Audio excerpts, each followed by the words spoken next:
Hello guys, আসসালামু আলাইকুম। আশা করি তোমরা সবাই ভালো আছো। Welcome to official YouTube channel and Facebook page. যারা ইউটিউবে দেখতে চ্যানেলটা সাবস্ক্রাইব করে পাশেই থাকো, আর ফেসবুক পেজে দেখলে ফেসবুকটা ফলো করে পাশেই থাকো। তো তোমরা কেমন আছো কমেন্টে বলে দিও। তো বুক মাউন্টে ভিডিও করতেছি, আই হোপ ভিডিওটা ভালো হবে, কারণ আমার ক্যামেরা নাই বর্তমানে, ওটা বিক্রি করে দিয়ে সাইকেলের গিয়ার সেট চেঞ্জ করা হয়েছে, কারণ তেমন বাজেট ছিল না।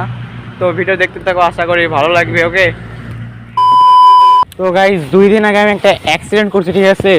সেখানে আমার ডাইন পা আর ডাইন হাতে হালকা ছিলে গেছে। মেজারমেন্ট অতটা ক্ষতি হয় নাই, তো আমি ভিডিও দেখাইতাম ভিডিওতে, বাট এটা ইউটিউব থেকে ভিডিওতে কাটা চিহ্ন দেখানো নিষেধ আছে, যে কারণে আমি দেখাতে পারলাম না। তো এখানে বেশি প্রেশার দিলে বা বেশি কড়া স্টান করতে গেলে প্রেশার পড়ে যায়, তো যে কারণে ওখান থেকে রক্ত বেরিয়ে আসে। তো খুব বেশি একটা মেজারমেন্ট স্টান্ট করব না, তো এই সাধারণ স্টার হুইলের মধ্যে কিছু প্র্যাকটিস করবো। যদি পেগ হুইলই মারি, আমার বুক মাউন্টে ভিডিও করা, যদি বুক মাউন্টে ভিডিও করে থাকি, পেগ হুইল তেমন স্পষ্ট আসবে না, স্টপই তো একদমই আসে না, এবার ফালতু দেখায়। তো হুইলি দেখতে থাকো আর এনজয় করো।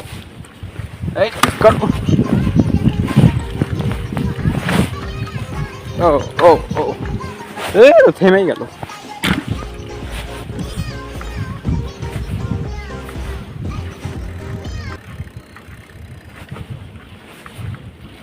কিছুদিন আগে একটা ইউটিউবারের রিভিউ দেখলাম সুনানের একটা মেকানিক্যাল ব্রেকের।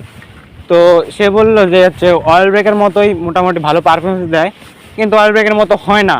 তো সেটা ভেবে আমিও একটা নিয়ে নিলাম সুনানের ব্রেক। তো মোটামুটি বেস্ট কোয়ালিটির একটা ব্রেক ধরে, এটাতেও মানে স্মুথ হয়। এটার যে প্যাডটা আছে, এটা হচ্ছে অয়েল ব্রেক প্যাডের থেকে অনেকখানি বড়, আরও 4 কোনাই, বাট অনেকখানি বড়।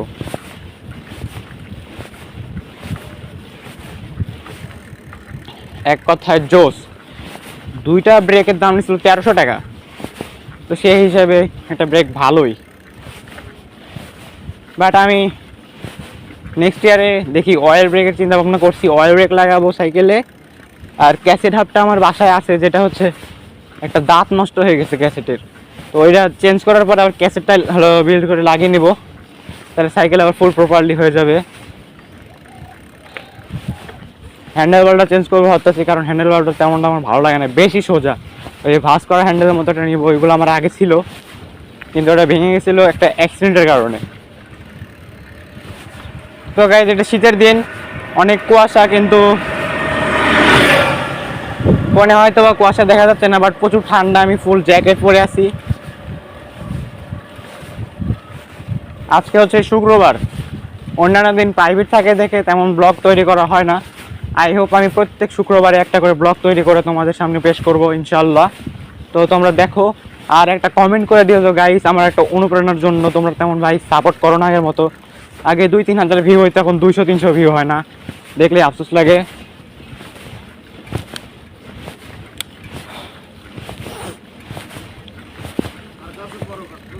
হ্যাঁ, আজকে প্রাইভেট ছিল না, তো বই আনতে গেছিলাম একটা। গাইস দেখ, এটা পেগ হুইলি ভিডিওতে কেমন আছে।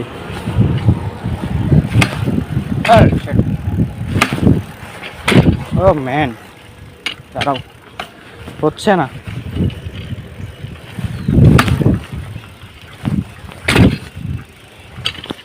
রোলিং হইতেছে না, বুকে চাপ করে আছে দেখে আমি পা লড়াইতে পারতেছি না, ক্যামেরা লড়বে দেখে।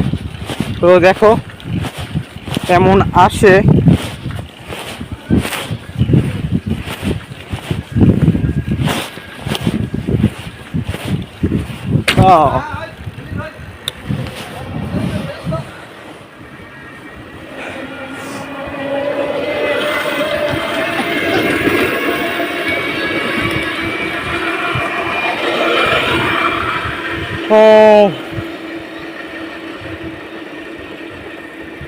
ওইখানে ভ্যানালার মধ্যে একজন বলতেছে ছেলেটা ভালোই পারে, আর একজন বলতেছে মরার বুদ্ধি। তো কিছু মানুষ এইসব বিষয়কে তেমন গুরুত্ব দেয় না। বাংলাদেশ স্ট্যান্ডার্ড দিক দিয়ে, স্পোর্টসের দিক দিয়ে খুবই পিছিয়ে আছে, এইসব মানুষের জন্যই দুর্নাম করে খালি।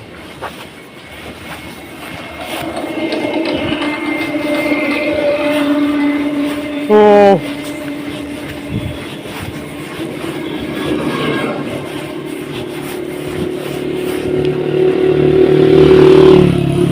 সো গাইস এবারে ফুল প্রপারলি একটা স্টান্ট ভিডিও না তৈরি করলে সাইকেল নিয়ে এমন রং একটা রাইড দিলে কারোই ভালো লাগবে না। তো ব্লগটা আমি খুবই ছোট করতে চেয়েছিলাম, তো সামনে মানে 100 মিটারের মতো গিয়ে আমি ব্লগটা এন্ড করে দিব। ওকে, তো সবাই আশা করি ভালো আছো। শীতের দিন তেমন আমারও কথা বলতে মন যাচ্ছে না, তাই ব্লগটা এন্ড করে দেওয়াই ভালো। আর চ্যানেলটা সাবস্ক্রাইব করতে কেউ ভুলো না। ওকে।